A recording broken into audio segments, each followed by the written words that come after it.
So thank you a lot for being here this morning for the speech that it's very important for me because it's about animals and about our relation towards animals, which actually means a lot about how we treat also the earth and each other. Our planet, Earth, and her inhabitants, trillions and trillions of creatures that live under the water, in the air, on land, even in ice. Some of them enjoy unlimited freedom, and the others depend on humans. All of them are impacted by climate change caused by humans. People are just a fraction of life on Earth, yet this fraction dominates and enslaves other animals, nowadays in more and more cruel ways. From the beginning of mankind, we have tried to enslave animals, to work for us, to be the meat we eat and the fur that keep us warm, to give us joy. We categorized animals into the ones we like and respect and the ones that need to only serve us.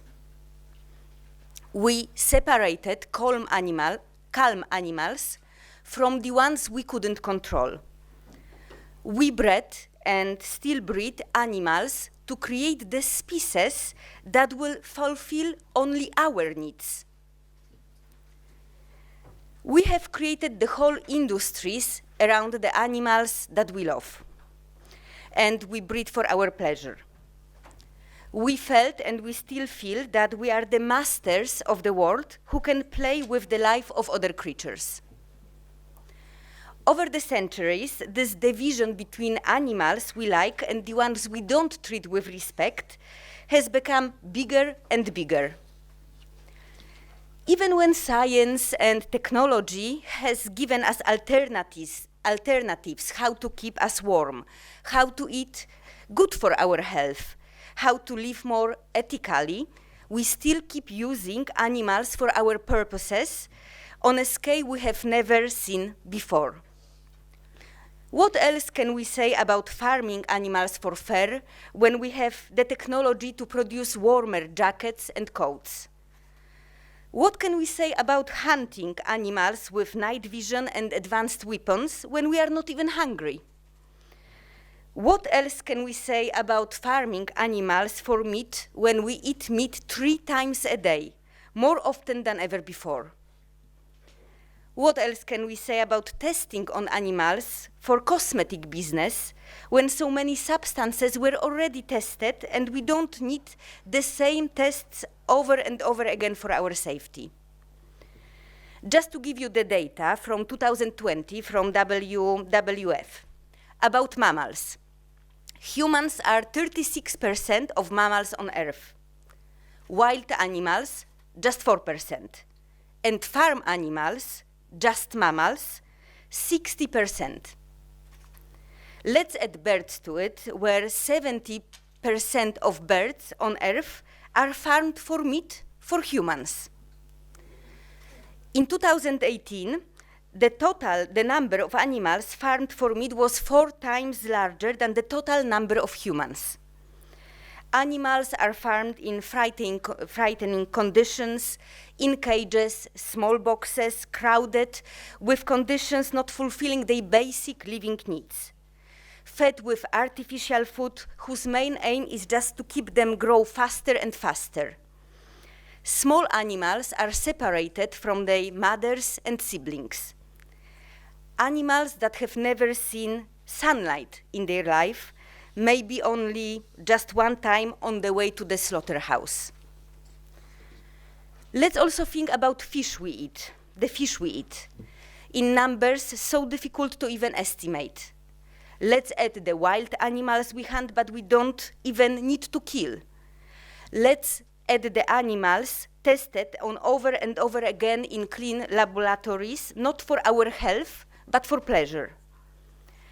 Let's add the animals bred for fur, kept in small cages, crowded, when in nature they travel thousands of kilometers and have water baths. Let's add animals that please us in the circus, that are bred in a dodgy pseudo-breeding places, in fake zoo gardens. It gives us a huge number of living creatures that we use for our selfish purposes. Even though we do not need to do this to survive. In the times of science, when we know that animals feel fear, they feel pain, they suffer from their living conditions. In the times of science, when we have all the solutions needed to quit using animals for warmth, food, and entertainment, we still use them on a scale we have never done before. Art has power. I strongly believe that artists are the precursors who give the scientists the ideas how to change the world. Artists are the flywheel, saying what could be done. They give a concept developed further by the scientists. And this cooperation needs to go on, also on human-animal relations. Artists have the power to show us all the human-animal injustice. Art has the power to influence the minds. Personally, I think that behind all the technological inventions, there is art and artists that have presented the idea for a greener, more democratic and fairer world. I believe that in the minds of people of art, the ideas to change the world grow.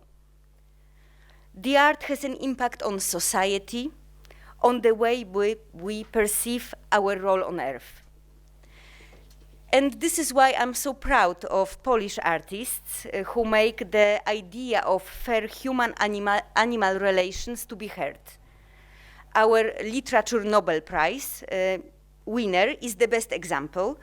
Olga Tokarczuk has written a lot of books that have shown the need to treat nature and animals as partners, not just as objects to use.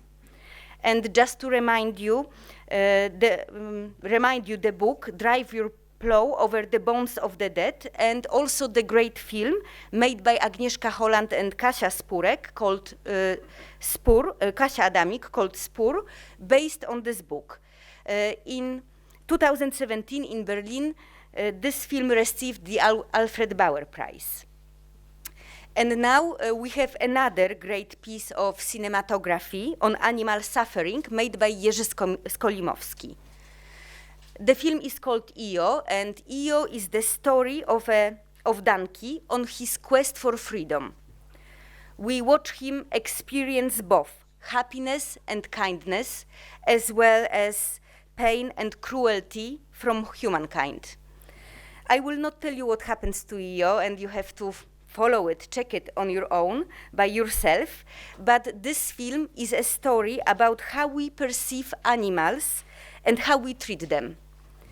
How much depends on what kind of person they meet on their path. And this is a huge lesson for us humans. Skolimowski, the director, is taking us on a journey of the absolute exploitation and abuse of animals. And this is not a fiction. This is the reality that we can change, especially in Europe, in the USA, in the most developed and at the same time the most animal exploiting countries. We can stop industrial farming that causes huge suffering in animals. We can introduce monitoring in slaughterhouses to protect animals from unnecessary pain. We can stop separating mothers from their offspring, causing huge distress next to physical pain. We can develop solutions that improve the welfare of farm animals, that help farmers on small farms. We need to stop farming animals for fur. We can reduce testing on animals and provide those who have done us a huge favor and survived a good home. We can do more to ensure the well-being of animals kept in houses and control animal breeding and its conditions. We can support animal asylums and zoo gardens, which should be places to help animals, not to just keep them on show. Finally, we should stop hunting on wild animals, often even those on the edge of extinction.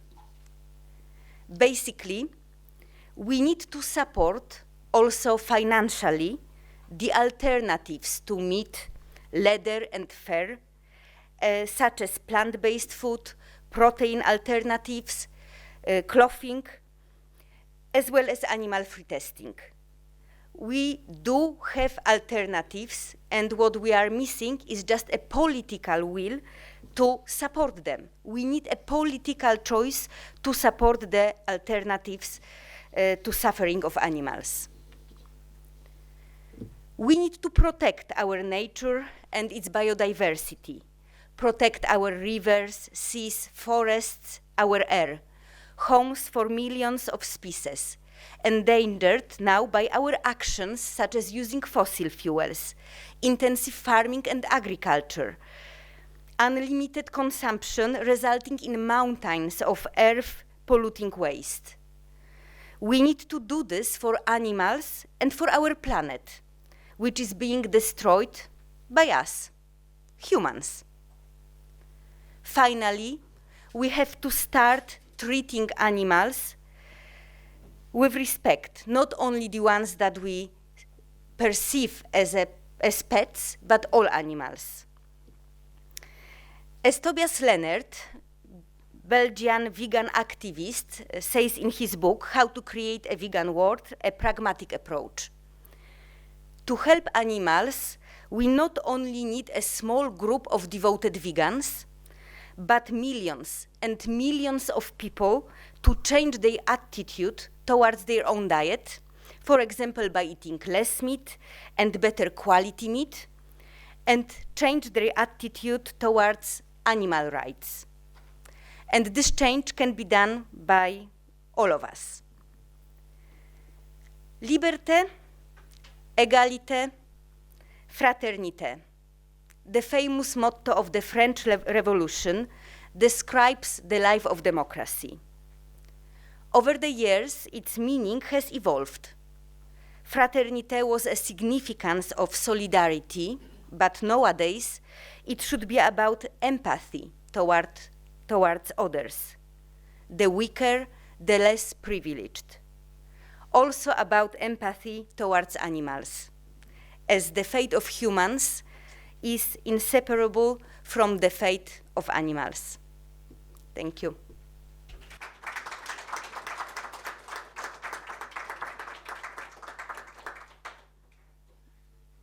Thank you so much for your time and for the talk. But now we'd like to open the floor to the audience if they have any questions they'd like to ask. And if we need an icebreaker, I can start. So we do know that Poland is a country in which much of its traditional food contains either meat or animal byproducts like cream, cheese, or milk. This is the Cultural Diplomacy Institute, and here we reinforce a country sharing their culture and being proud of their culture. So how should Poland balance this need for their cultural food containing these products from animals and also moving into a habit of eating more sustainable food? Okay, so first of all, we have to change our government, to be honest, because the attitude to agriculture is very based on this feeling that agriculture is business. Poland is one of the biggest exporters of meat, especially chickens, and our ministers keep saying that it's the food safety, food security for Poland to produce lot of meat, which is actually not true because it's just business, They are huge, not even farmers, they are businessmen who have huge buildings with thousands of animals, and they produce them not to support food for Polish people, but just to export it and get money out of it. Also, one thing I would like to add, it's not like we are horrible meat eaters in Poland.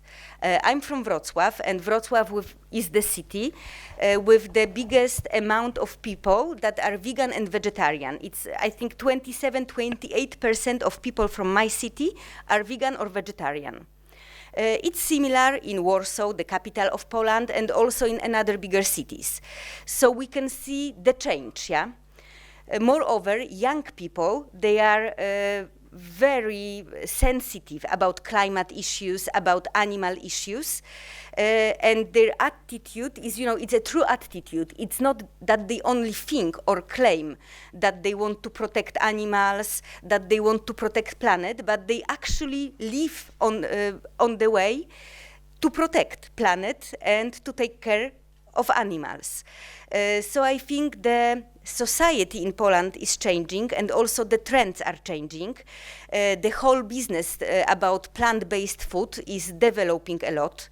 I remember that, let's say 5-6 years ago, as I travel a lot across Poland, it was difficult for me to actually find some food without meat, yeah, on the train station or in the nearest shop. And right now, in almost every shop in the big cities, you have the vegan alternatives. So everything is also about these vegan alternatives being accessible and being in a reasonable price. And I think when these alternatives we can see in our shops, then we basically buy them and use them. The same when we have vegan restaurants, we go there. So that's a bit this situation in Poland, but I think that the young generation will totally change it, because when there's no supply, demand for meat, then there's no much meat to be eaten. Thank you so much for that insight, and now I can pass off the microphone to whoever would like it next.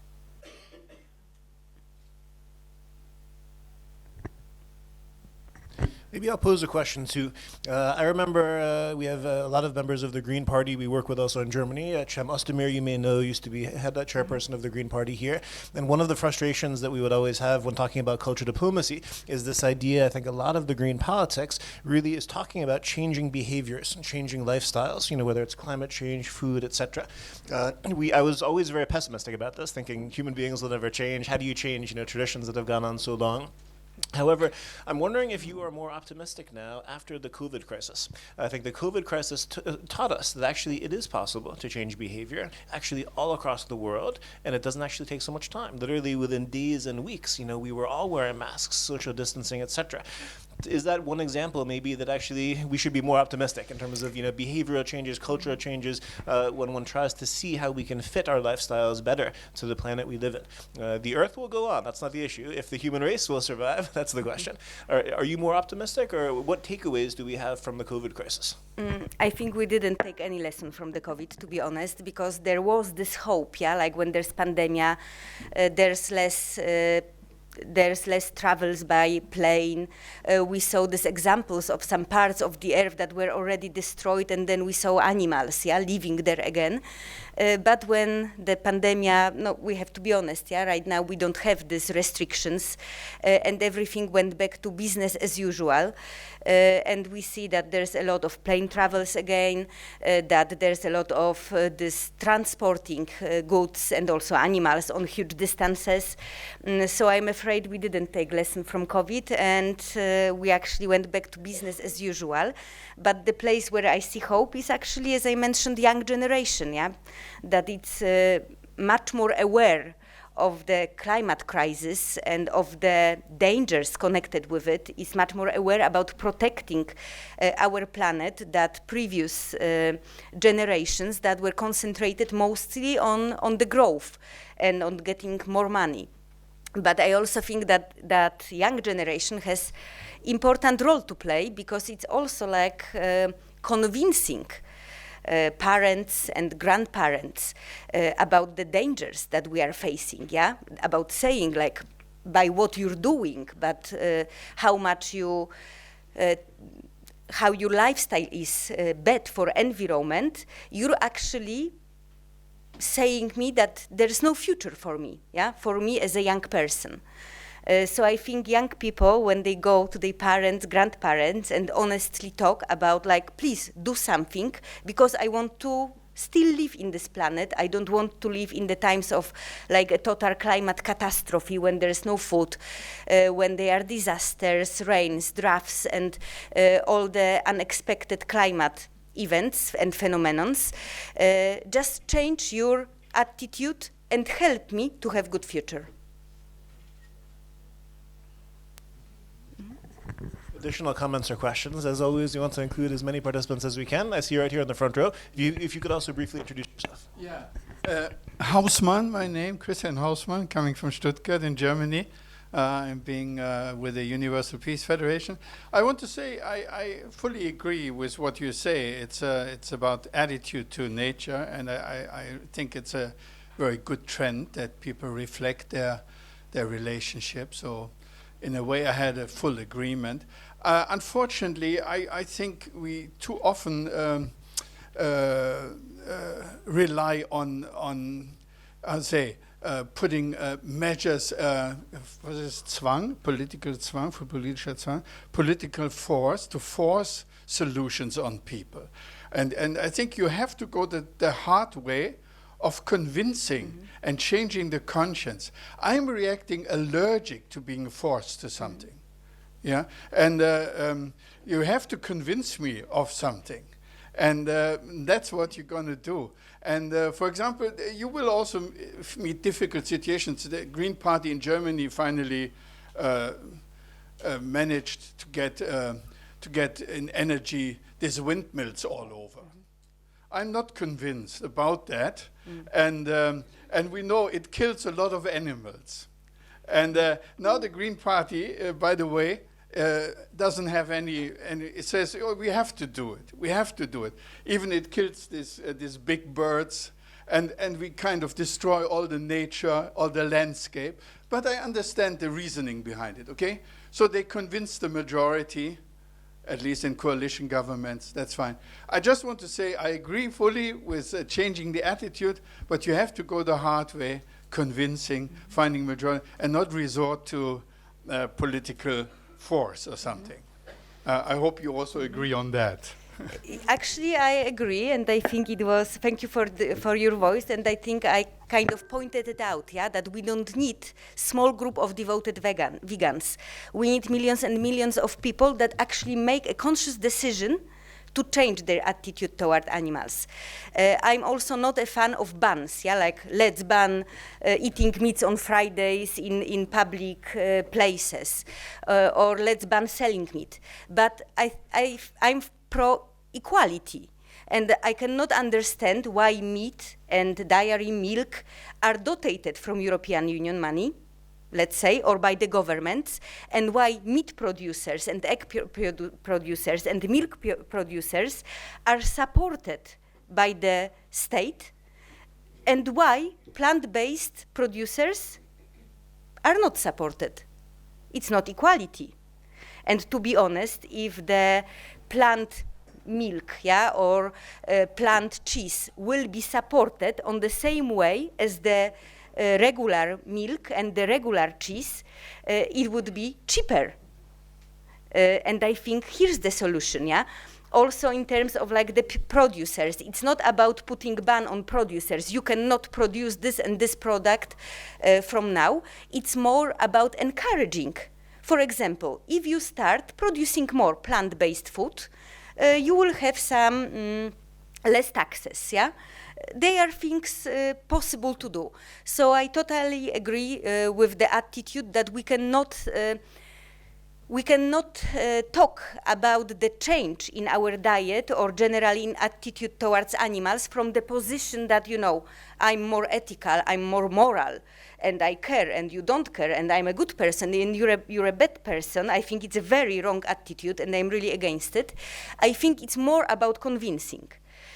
Just to give you maybe live example, the General Secretary of Polish Greens, she's vegan. She's very devoted vegan. I'm vegetarian for years and years, trying to be vegan. When I have possibility, I'm vegan, but sometimes I'm vegetarian as well, yeah? And she's like devoted vegan.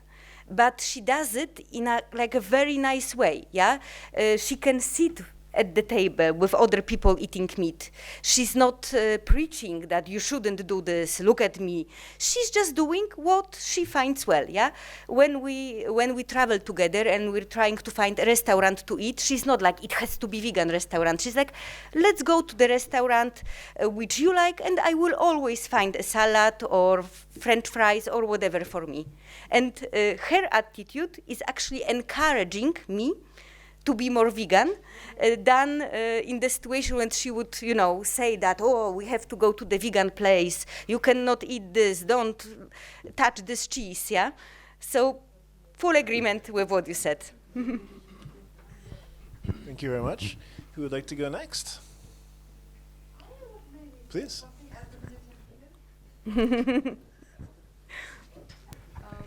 Yeah, I am the militant vegan here. I'm the opposite.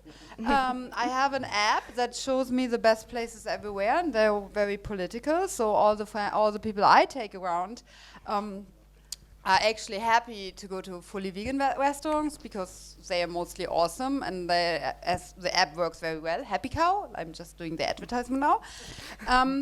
I'm not sure. I think it's very naive to believe in voluntary change. I know as a politician you have to say that. As a scientist, I tell you that the numbers show that voluntary change is not so often working.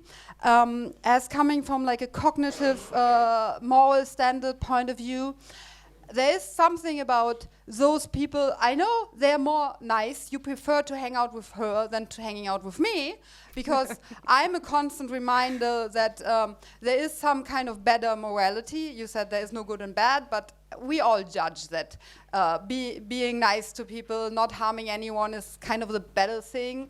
It's in the Bible, it's everywhere. So we do have the moral standard of saying that somebody who doesn't harm anybody, who doesn't do any violence, is kind of a better person. We don't want to say it loudly, but we kind of do think that.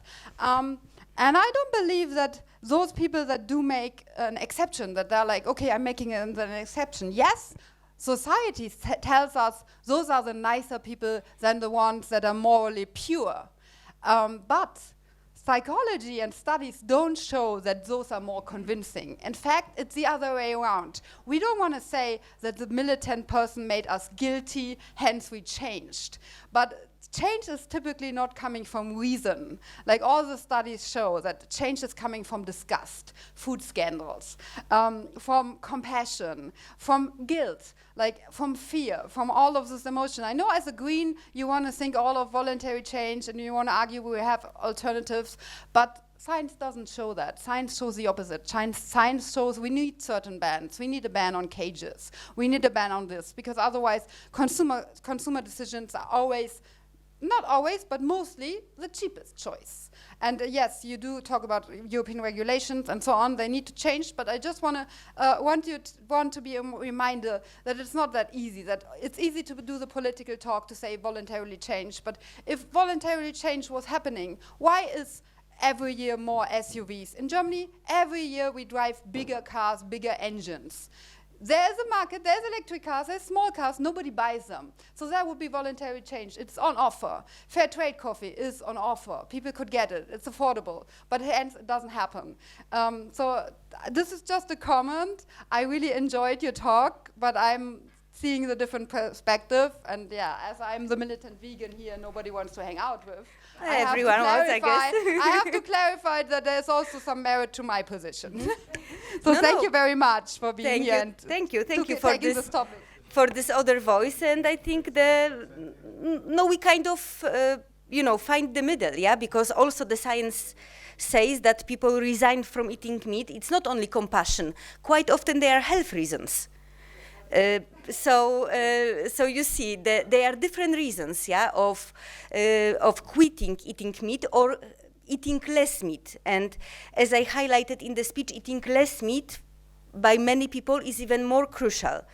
And it's not like I'm totally against small farms, yeah? I'm about having better well-being of animals there. Like, let's look on the history, which is actually the topic of the speech, yeah? Centuries ago, the farmer had animals on the farm, but farmer treated them with respect. The cow having a cow was something, yeah, that means I'm rich. I have a cow, and the cow is important asset, so I treat this cow with respect. And what we do to animals nowadays has nothing in common with it, yeah, because we put like a huge farms. When we have 2,000 cows, they don't see the sunlight in their life. Or let's take pigs and the whole pig industry, yeah. We have companies in Western Europe quite often that produce pigs, and the pigs are transferred to Poland just for, they transported for many hours just to spend few months in the in the closed building in Poland to be fed, very intensively fed, and then traveled back to the Denmark. And I think it's just crazy, yeah? And also one of the European Union Green New Deal and the whole strategy from farm to fork, which is about to transform the food system, is that we should have food from the places that are close to us. Because of the transport, yeah, and the emissions caused by transport, also because of the well-being of animals. So there are these issues, and okay, I know that I'm really aware that the climate catastrophe is coming, and we have to say about it loudly, and we have to take measures to do this, and the law regulations are needed, yeah, but it has to be with the discussion. For example, as the member of the Polish Parliament, I wrote the bill about to quit farming animals for fur. It's still, waiting to be proceeded. However, it wasn't like we have to stop producing animals for fur just right now within a year, because what will happen with these animals? They'll be, killed. Plus, we know that the people that have this kind of the production, they need time to adjust. So what I proposed in my bill was that if you resign from this type of production in the first year, we give you, I think it was 70% of the yearly income, yeah, as a compensation. If you do this within 2 years, 60%. Within 3 years, 50%. And that's about like, okay, I would like to introduce this law, but also by encouraging people to change their attitude or their production, yeah? So we have to go both ways, yeah? And speaking about the law regulations, as I mentioned, the European Union is doing quite a lot, yeah, with the Green New Deal from farm to fork strategy, and it's going the right direction. The problem is that it's not being implemented by the countries, yeah, and somehow we need to find the tools. Let's say about the organic farming, yeah, like we have organic farming, we don't use pesticides, everything is like according to the nature. So it's supposed to be 30% of land, agricultural land by 2030 of this organic farming, but many countries, and Poland is one of them, is just refusing. We have 3% right now, and our authorities think that 7 is the top, because otherwise we will just walk hungry, yeah? So you see, it's about introducing the law, then it's about the political will, and then it's about convincing people. If organic farmers will get proper donations, yeah, for treating animals with in better conditions, they would get money for not using pesticides, and the whole system will be created well, they will just do this because they will have profits from it, yeah? So that's the part of the solution. Introduce the law, but also encourage people to use this opportunity and use this law. I have one thing. You don't mind, I will be brief. The first is that I fully agree with you when my boss say that the COVID times change attitudes, mentalities, and everything. I am totally agree with you. I think COVID times didn't change anything. And even though the people has to understand that when you try to forbid things, put borders and to limit, at the end of the day, life finds a way. And even when you break the borders that you put, the reaction is even worse. For example, we have to remember with the limitations or the restrictions that we had with the Spanish flu. The times of the happy 20 years of the last century, after the pandemic and the World War, the craziness that came with social and other things that I would say was even worse than before. Probably will happen again, we don't know, but yeah, to change the mentality, it's something different. Now, I'm hear people that in this room that they are talking about banning things, maybe yes, maybe not, changing attitudes from people. For example, you say there are people who are stop eating animals because health reason or they want to change something. I agree with you, but you have to add as well, also because budget reasons. There are people that cannot afford to buy meat. When my colleague didn't mention that there are some people that they are not buying electric cars because it's hard to change the mentality, you have to add something. I am talking from somebody who his father is a chemical engineer that work in the car industry. That is also a problem of budget as well. At the end, electric cars are more expensive. So I see the batteries are very expensive, the maintenance are very expensive, they have a lot of problems. So even if the people are in the industry, they don't see for now, with the techniques that we have now, in the short term, a future in the electric cars. Maybe another sources like hydrogen and so on, even more than the electric ones. So it could be also a budget reason to limit that everybody will have a car and look for the solutions. Even the chef of BMW said, in the future, we are not going to produce cars. We are going to provide solutions for transports. He said that like 5 or 6 years ago. Now, all these things that we are talking, it's funny because they remind me what in the last 15 years, is about the Agenda 2030. I'm a journalist and advertising and public relations, and one of the subjects that I study is creativity. So I try to imagine, I try to create that when I see the 17 goals and the 169 objectives that you have there, I use my brain on my vest and trying to find the solutions, and I see only one solution to do so, if they want to achieve that by 2030, which is impossible. And then considering that in the last years, we are in debt with the planet, with the production that we can produce, resources, food, and etc. By summer is finished. Basically, we are living for what we had before, is what they say. What is able to produce the planet in 1 year, by summer, it's finished. It's sort to say we are in debt with the planet. Mm-hmm. So taking a look again, and just to finalize these objectives, whether you see more solutions beyond than the only one that I see, and I'm sorry, I don't want to be catastrophic, but to achieve that 17 goals, 169 objectives is going back like 100 years ago. We are 8 billion, 8,000 million people in the planet. 100 years ago, we were less than the half, more than the half, sorry. 3 billion, 3,000 million is the only solution that I see. And two, I'm sorry, but or somebody's not saying the truth, or somebody's just selling smokes and selling flying carpets. But I hope that the people who are leading this project, they have better creatives than me. No, that's actually kind of a big problem. So first of all, I agree with you about on this budget issues, yeah? And I agree with this attitude that it's not about replacing fuel car by electric car, but it's actually about developing public transport or car sharing, yeah, the solutions that work in many different places.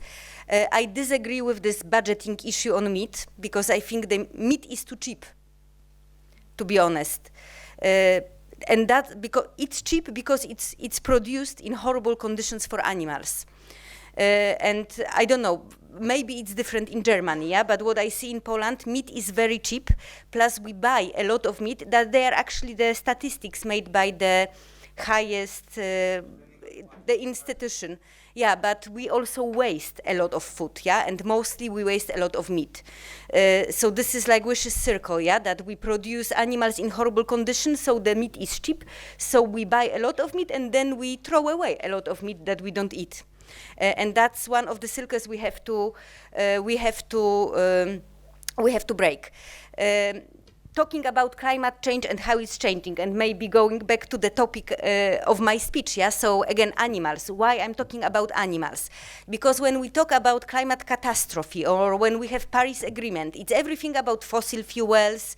It's not much about consumption, general consumption, yeah, that we buy a lot of goods, but we need a lot of energy and we use fossil fuels to produce them. So then there are the emissions, but also agriculture and the whole meat business industry, it's like a silent, it is a silence on it in the Paris Agreement.